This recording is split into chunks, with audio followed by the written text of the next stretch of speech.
Joining us to discuss the ups and downs of the Chinese stock market, Chen Jiahe, an equity strategist at Cinda Securities, joining us live from Beijing.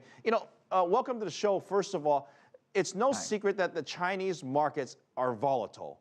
What makes this last couple of weeks any different than the last couple of months?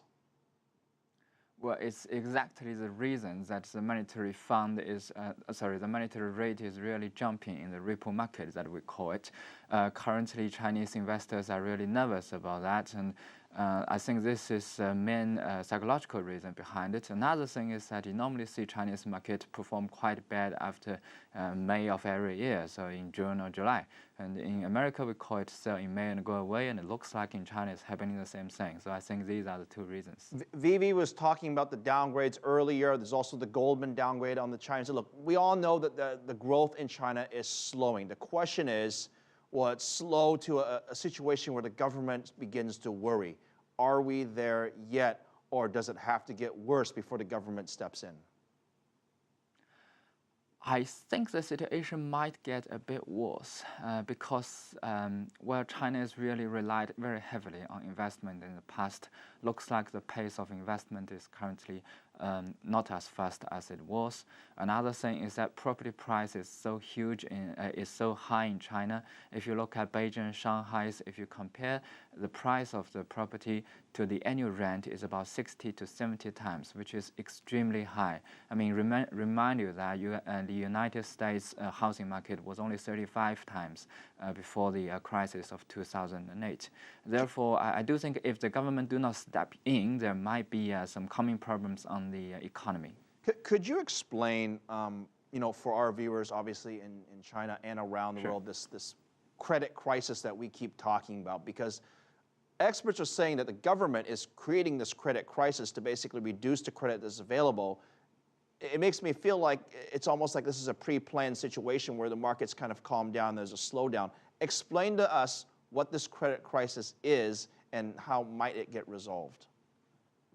Yes, this crisis is something completely different from what we can see in the Lehman Brothers crisis.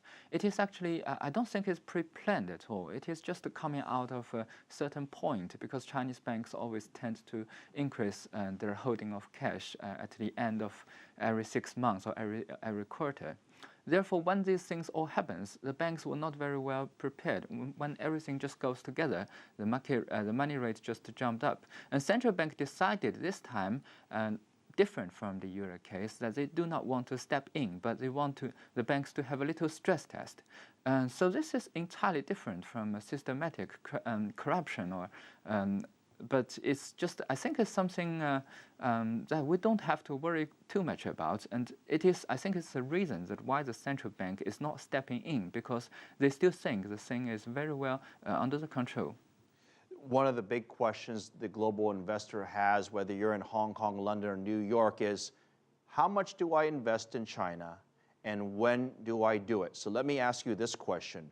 Would you right now invest in either the Shanghai A shares or the Hong Kong H shares, which both invest in particular in China?